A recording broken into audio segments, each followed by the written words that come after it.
Aïcha mi nga ko mbokki internet yi ñu ngi leen di nuyu bu baax amaat mbégte ak kontaante jàkkaarloo ak yéen fi nga xamante ne moo di seen émission Thiès Bouge ñu doxantu fi nga xamante ne moo di foire bi fii ci Thiès seen chaîne préférée bii di Thiès Info maa ngi taxaw ak ki nga xamante ni mooy monsieur Dame Sarr moom mi nga xamante ni moo organisé foire bi mag bi nga xamante ni moo nekk biir Thiès monsieur Sall maa ngi lay nuyu. ñu ngi lay fay soxna si.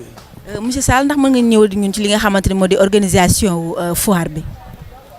donc tout d'abord maa ngi leen di remercier ci ñëw bi ngeen ñëw fii def fii reportage donc comme vous le savez déjà foire bi dafa nekk une foire boo xamante ne ni ci yoonu nekk une foire internationale la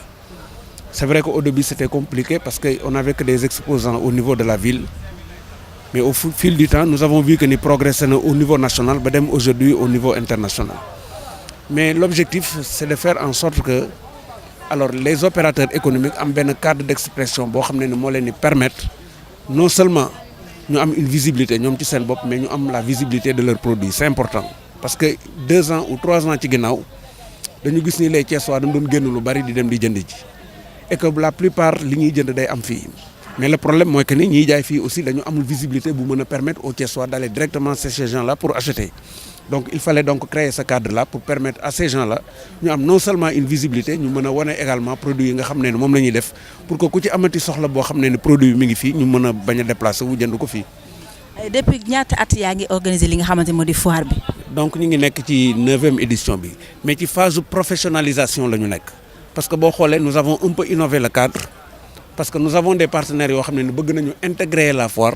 mais il fallait quand même rendre la foire beaucoup plus professionnelle. C'est vrai que c'est compliqué, c'est coûteux, mais il fallait le faire pour que nous aussi, l'année prochaine, nous sachions effectivement ça ne doit pas être uniquement une foire commerciale, mais il faut une foire commerciale et à côté une foire professionnelle. C'est-à-dire avec des expositions échantillons, avec un forum économique, avec des rencontres B2B qui vont permettre donc aux jeunes Thiessois qui ont des projets de pouvoir donc nouer des relations de partenariat avec d'autres entreprises qui sont soit au Sénégal ou à l'étranger.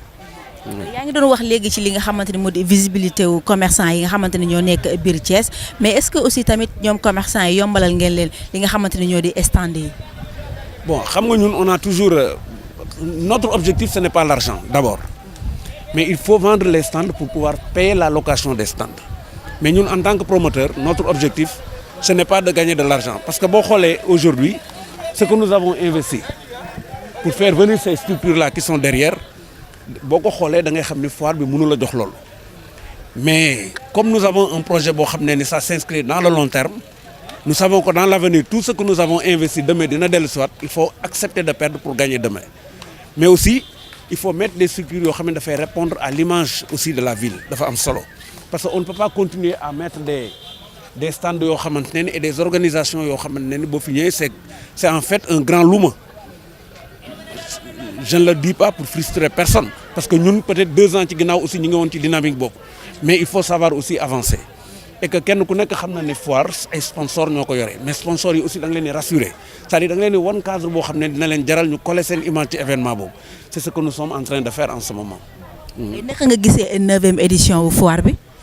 bon peut-être que au début amoon na ay complications peut-être que yéen vous êtes des hommes de médias et des femmes de médias yëgoon ngeen yi xew. Ça m'a un peu retardé du point de vue de l'organisation et de la mise en place des choses. Mais quand même, yàlla dimbali nañu ba nga xam ne nous avons quand même réussi à rattraper ce temps, même si nous avons eu des retards sur l'installation des exposants, parce que boo duggee ci biir di nga gis ni pas mal d'exposants ñëwaguñu. Peut-être que fii ak la fin de la semaine la ñuy ñëw. Mais c'est des stands qui sont déjà achetés et réservés, mais daf leen fekkoon ñu dem ci yeneen événement xalaatoon ni événement bi du am compte tenu bon li nga xam ne ni moo xewoon un tout petit peu mais Dieu nous a aidé parce que loo xam ne ni depuis 9 ans yaa ngi koy organiser mën na am bruit mais bruit boobu aussi lu positif laa koy jàppee parce que si c'était pas important du am bruit et comme aujourd'hui yàlla jàpp def na bi muy commencé kenn doo ci woon wax mais dem nañ ba ci wax ça veut dire que nous sommes sur le bon chemin donc il faut toujours continuer et continuer aussi à perfectionner la chose. da ngeen def foire plus concert ci guddi gi ndax objectif bi nekkul ni da ngay wane exposant wu foire commerçant yi ba pare aussi dévoiler ñi nga xamante ni ñoo di artistes thiessois yi. C'est une manière de joindre l'utile à l'agréable parce que il faut une animation économique mais il faut également une animation culturelle c'est 2 choses qui vont ensemble parce que la capacité de mobilisation dépend ci façon bi ngay organiser. Parce que am na ñoo xam ne ils sont pas venus pour acheter ils sont venus pour se distraire